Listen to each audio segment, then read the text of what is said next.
जय श्री हिंद बच्चों, मैं आपकी पाठशाला की दीदी विंध्य वैभव।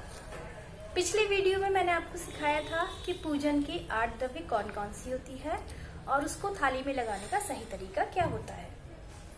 इसी तरह मैं आज आपको एक नए विषय पर समझाना चाहती हूँ कि मंदिर में जो गंधोदक होता है उसको लगाने का सही तरीका क्या होता है और गंधोदक लगाते समय हमें कौन से मंत्र को पढ़ना चाहिए।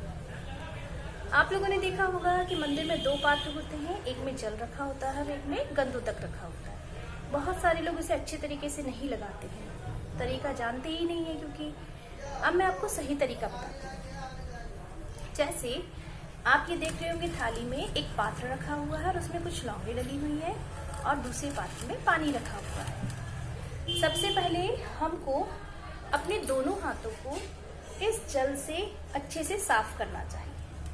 इस तरीके से जल लेना चाहिए और उससे दोनों हाथों को साफ करना चाहिए।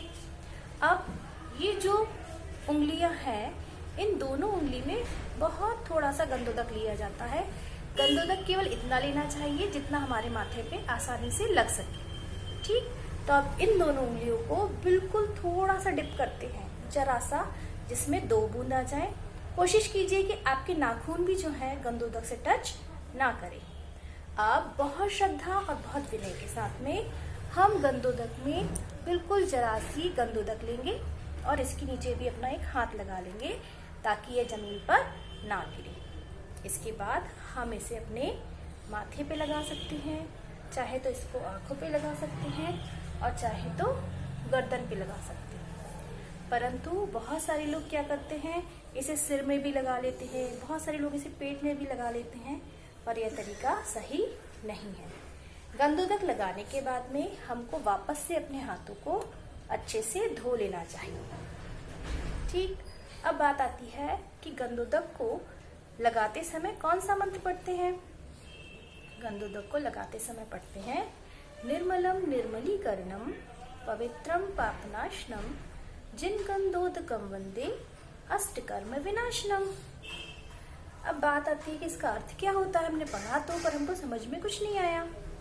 इसका अर्थ मैं बताती हूँ। इसका अर्थ होता है कि निर्मलम निर्मलीकरणम, यह एक निर्मल जल है जो हमें भी निर्मल कर देगा।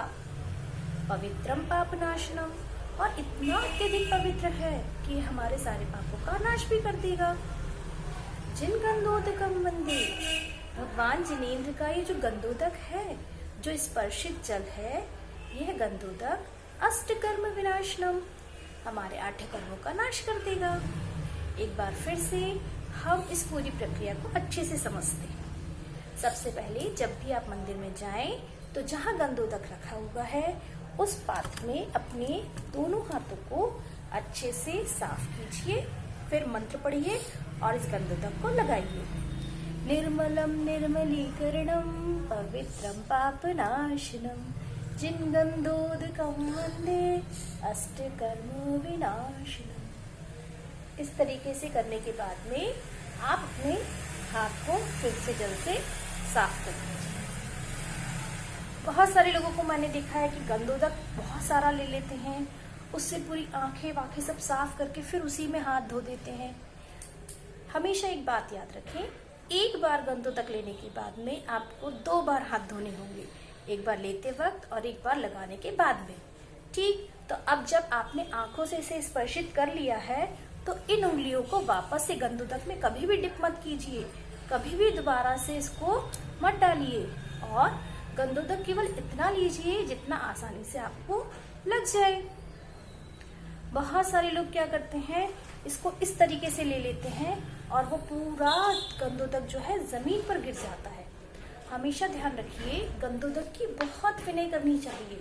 इसलिए आपने देखा होगा, मैंने वीडियो में क्या किया था, हाथ लगाया था कि अगर मेरा गंधोदक गिरेगा भी तो मेरे हाथ में ही गिरेगा, है ना। तो इस बात का आपको ध्यान रखना चाहिए।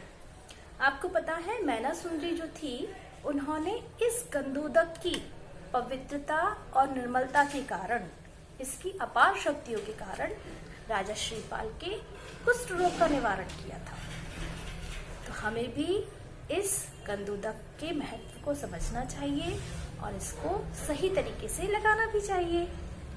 मुझे लगता है कि मैंने आपको ये वीडियो के माध्यम से गंधोदक लगाने का सही तरीका और इसका मंत्र सिखाया है।